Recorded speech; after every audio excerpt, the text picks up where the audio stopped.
அன்பு பத்திரிகை ஊடக நண்பர்களுக்கு வணக்கம்.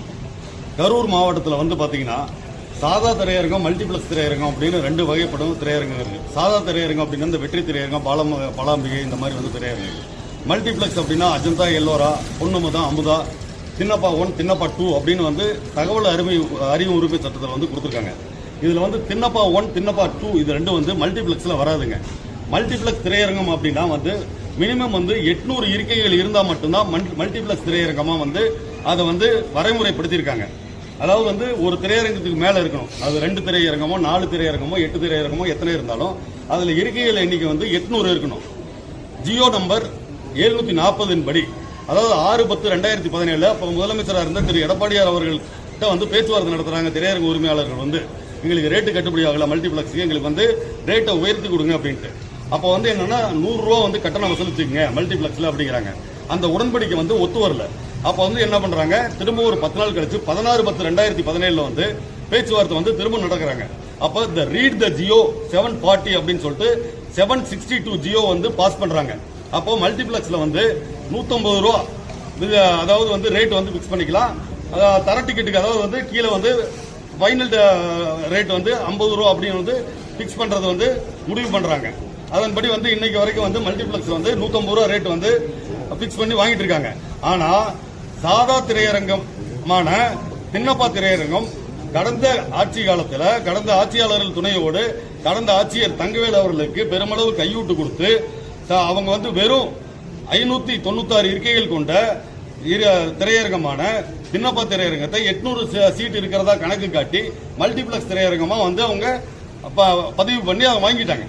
அதுக்கு வந்து கடந்த சில அதிகாரிகள் வந்து ஒத்துக்கல. அப்ப வந்து அவங்கள மிரட்டியும் பணிய வச்சு அதை வந்து மல்டிபிளக்ஸ் திரையரங்கமா வந்து அவங்க வந்து இது பண்ணி சில டிக்கெட் வந்து 150 ரூபாய்க்கு வித்துருக்காங்க. அதுக்கு ஆதாரம் வந்து என்னிடம் வந்து எல்லாமே இருக்கு. அதுக்கப்புறம் வந்து சில டிக்கெட் வந்து 190 ரூபாய்க்கு வித்துருக்காங்க. சில ஸ்பெஷல் டிக்கெட்டும் போட்டு அதுல வந்து ரேட்டே பிக்ஸ் பண்ணல. அந்த தாய் கிழவிங்கிற படத்துக்கு வந்து பாத்தீங்கன்னா ரிலீஸ் டே அன்னைக்கு 500 ரூபாய் டிக்கெட் வாங்கியிருக்காங்க, ஸ்பெஷல்னு போட்டிருக்காங்க, ரேட்டே பிக்ஸ் பண்ணல. அதுக்கு உண்டான அனைத்து ஆதாரங்களும் என்னிடம் வந்து எல்லாமே இருக்கு. இன்னொன்னு தகவல் அறிவு உரிமை சட்டத்தில் நான் கேட்ட 6வது 7வது கேள்விக்கு எங்க கலெக்டர் ஆபீஸ்ல எங்கிட்ட பதில் இல்லைங்கிறாங்க. அதாவது என்னன்னா திரையரங்கத்துக்கு அனுமதி கொடுக்கிற அனைத்து அதிகாரங்களும் கலெக்டருக்கு மட்டும்தான் இருக்கு. அப்படி இருக்கிறப்போ அந்த கேள்விக்கு வந்து பதில் இல்லைங்கிறாங்க. நான் கடந்த 3 மாதமாக சென்னைக்கும் கரூருக்கும் அலைஞ்சு அத்தனை ஆதாரத்தையும் நானே திரட்டினேன். இதுல வந்து பாத்தீங்கன்னா அதுல வந்து அந்த ரூல் புக்லயே வந்து அனைத்து விதி எண் 83 அரங்கில் இருக்கையில் கணக்கீடு செய்யும் முறை அனைத்தும் வந்து கலெக்டர் அதாவது மாவட்ட ஆட்சித்தலைவருக்கு தான் இருக்குங்கிறது ரூல் புக்ல இருக்கு.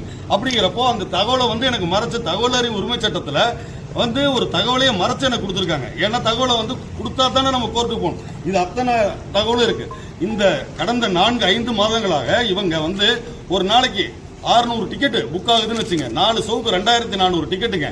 ஒரு டிக்கெட்டுக்கு இவங்க வந்து 50 ரூபாயில இருந்து 500 ரூபாய் வரைக்கும் எச்சு வாங்கியிருக்காங்க. அப்படின்னா ஒரு நாளைக்கு வந்து 3 இருந்து 5 லட்சம் ரூபாய் வரைக்கும் முறைகேடு. அப்ப மாசம் எவ்வளோ, கிட்டத்தட்ட 1 கோடி ரூபாயிலிருந்து 1.5 கோடி ரூபாய். அப்ப எவ்வளவு, கிட்டத்தட்ட ஒரு 5 கோடி ரூபாய்க்கு மேல இவங்க வந்து மக்கள் பணத்தை சாதாரண ஏழை மக்கள் இருந்து பணக்காரர்கள் வரைக்கும் இவங்க வந்து கொள்ளையடிச்சிருக்காங்க.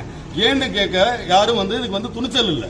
அப்போ இந்த மக்கள் பணத்தை வந்து முறைகேடா பயன்படுத்தின கொள்ளையடிச்ச மல்டிபிளக்ஸ் அப்படின்னு சொல்லி சாதாரண திரையரங்க நடத்தின திரு சொக்கலிங்க செட்டியார் மற்றும் அவருடைய மகன்